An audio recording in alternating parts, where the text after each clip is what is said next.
Hello बच्चों, कैसे हो आप सभी। आपके लिए लेकर आ चुका हूँ एक और वीडियो में एक नया क्वेश्चन केस प्रकरण अध्ययन आधारित, जो हरियाणा बोर्ड में आपकी बार आपके 3 क्वेश्चन आने वाले हैं इस तरीके के।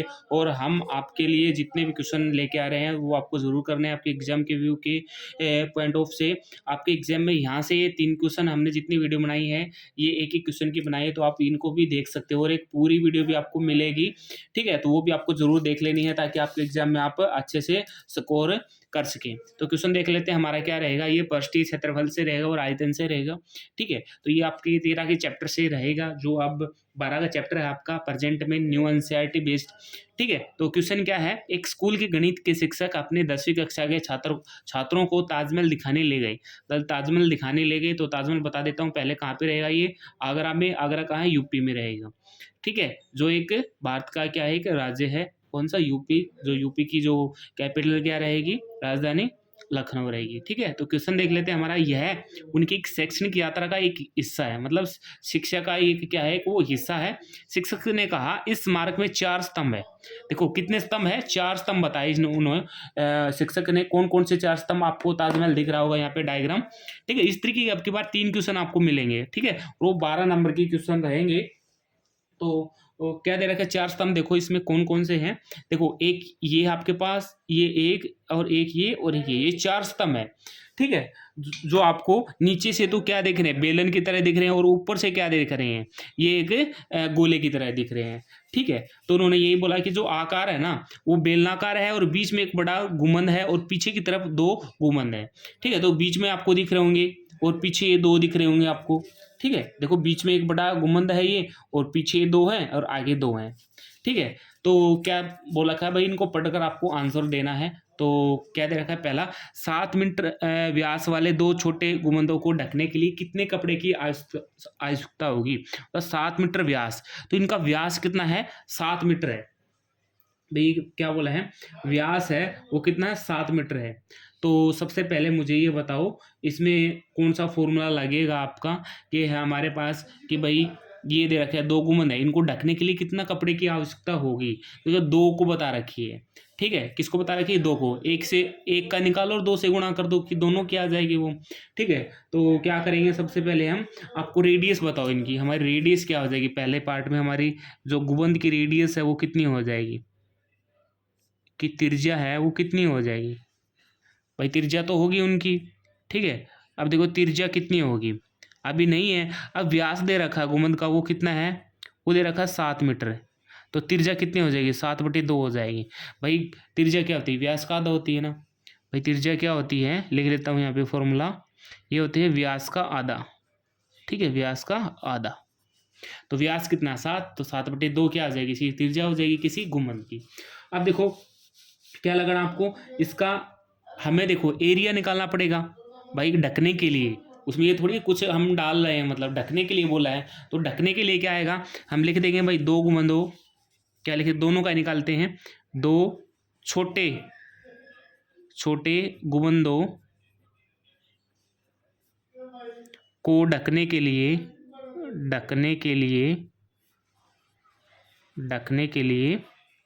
कितने कपड़े की आवश्यकता होगी। ठीक है, कितने कपड़े की आवश्यकता होगी। बट आपको क्या करना है यहाँ पे, देखो अब मैं आपको फॉर्मूला बता देता हूँ। तो 2 कपड़े हैं, मतलब 2 गुंबद है, तो 2 गुणा में। अब देखो ढकेंगे तो ऊपर से ढकेंगे तो आपको क्या लगेगा उसमें, इसमें पृष्ठीय क्षेत्रफल लगेगा आपका जो।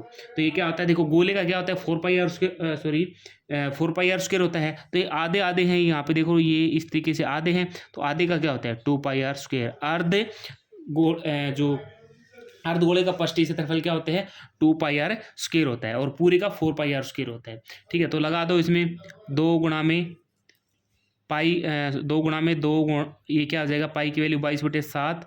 आर कितना है, आर स्क्वायर है, तो 7/2 गुणा 7/2। ठीक है, जो भी कटता है उसको काट दो आप। ठीक है, क्या है, जो भी कटता है उसको काट दो आप। तो हमारा कट रहा है वो 7 से 7 कट रहे हैं।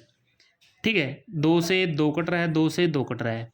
ठीक है, कट गया आपके पास। अब क्या करेंगे, 22 के 7 की गुणा करेंगे तो 22 7 होता है 154।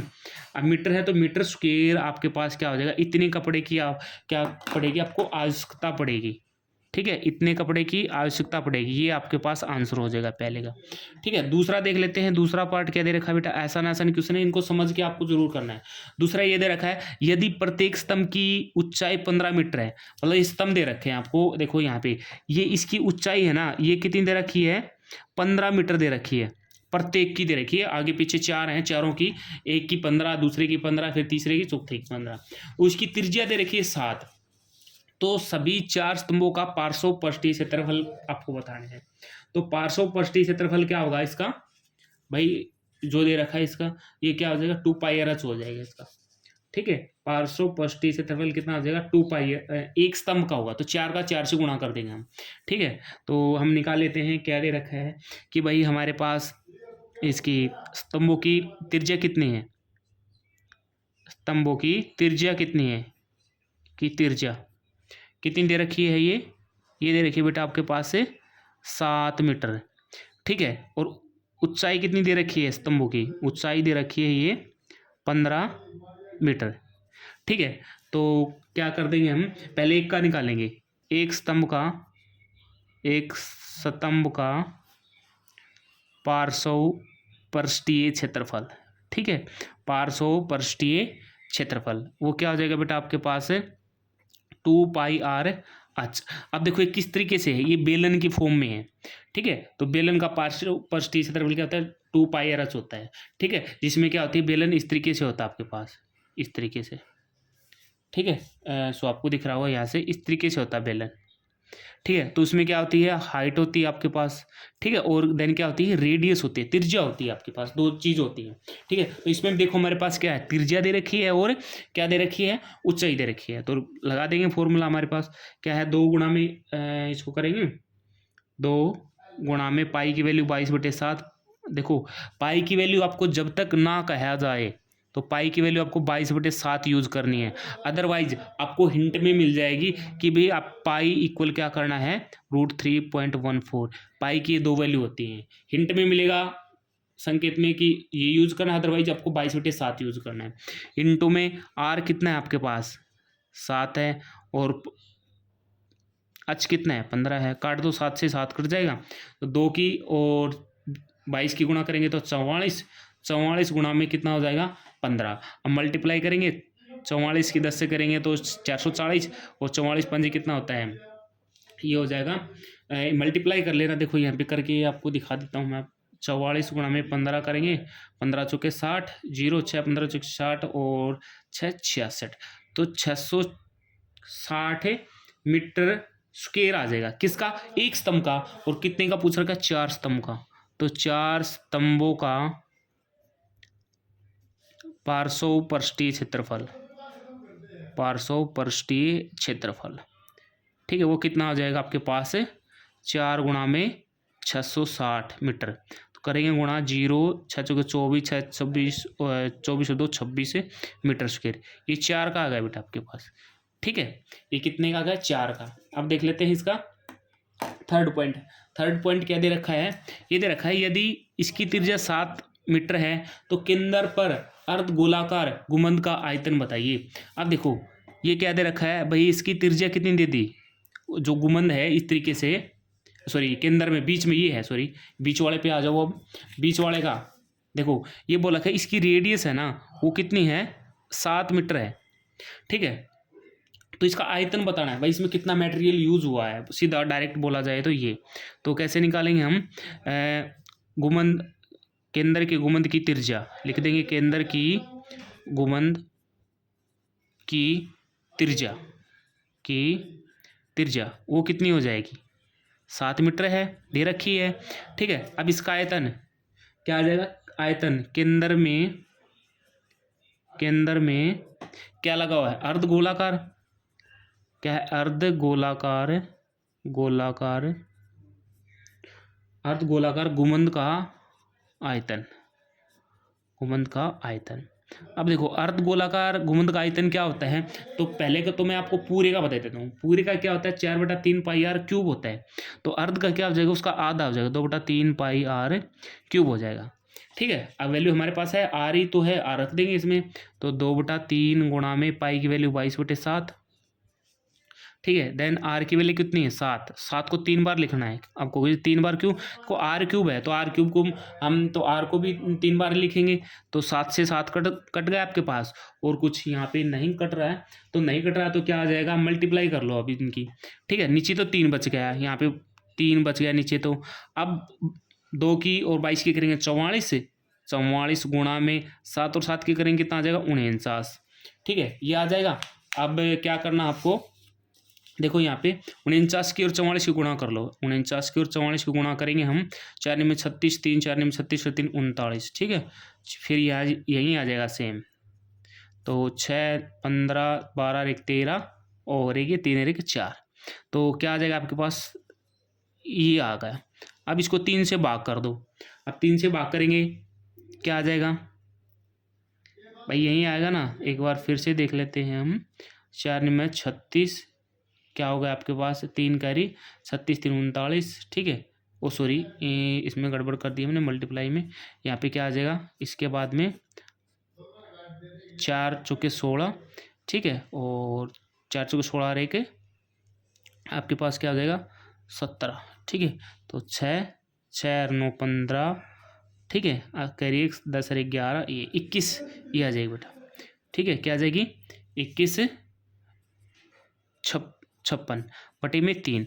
अब इसको डिवाइड कर दो, अब इसको डिवाइड करेंगे कितना आ जाएगा आपके पास, आंसर आ जाएगा 3 7 21, ठीक है, 3 एकम 3 और 3 8 24, 0.2 3 6 18, 2 3 6 18, तो ये आंसर आ जाएगा आपके पास, ठीक है। अप्रोक्सीमेट मीटर क्यूब, हम इसको भी लिख सकते हैं 718.67 मीटर क्यूब, ठीक है भाई। ये भी सोचना, यहाँ पे मैंने डायरेक्ट जल्दी जल्दी में कर दिया, तो इसकी एक्चुअल जो रियल वैल्यू आएगी ये आएगी, मल्टीप्लाई करेंगे तब, ठीक है।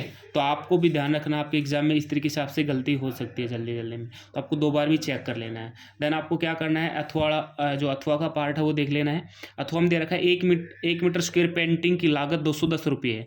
भाई 1 मीटर पेंटिंग की लागत 210 रुपये है, तो 2 गुमंदों की पेंटिंग की लागत कितनी होगी। देखो 2 गुमंदों की हमने पूरा एरिया निकाला था 154, तो ये बोला था भाई 4 के पार्ट में कि भाई 1 मीटर पेंटिंग की लागत कितनी है, लागत है 210 रुपये, ठीक है। तो अब देखो ये क्या दे रखा है कि भाई 154 की, आपको ये 154 कहाँ से आ गया भाई, 2 गुमंदों की हमने निकाला था, 2 छोटे गुमंदों ढकने के लिए कितना कपड़ा चाहिएगा, तो कपड़ा मतलब तो इनकी जो भाई पेंटिंग के लिए कितना रुपया लगेगा ये भी पता हम कर सकते हैं। तो 154 मीटर स्क्वायर पेंटिंग की लागत कितनी है, पेंटिंग की लागत कितनी हो जाएगी 210, एक की ये है तो हम क्या कर देंगे, इससे गुणा हो जाएगी, तो गुणा कर देना इसकी, तो इसकी गुणा करोगे तो कितना आ जाएगा 32 340, ठीक है। मल्टीप्लाई करके देखोगे तो इतने रुपये की इसमें लागत आएगी, ठीक है, इतने रुपए की इसमें क्या आएगी, लागत आएगी। तो ये था आपके लिए क्वेश्चन। वीडियो पसंद आई, वीडियो को लाइक और शेयर जरूर करें, और जो हमारा एजुकेशन विलेज ऐप है उसको आपको डाउनलोड जरूर करना है, वहाँ से आपको फ्री में PDF एंड आपको फ्री में टेस्ट देखने को मिलेंगे 10th और 12th क्लास। तो और जो जिसको फॉर्मूले याद नहीं रहते वहाँ पे आपको 30 रुपये में 29 रुपीज़ में आपको ओनली 5वीं से लेकर +2 तक पूरे फॉर्मूले आपको मिल जाएंगे, वहाँ से उसको भी आप परचेज कर सकते हो मात्र 29 रुपये में, ठीक है। वीडियो देखने के लिए धन्यवाद।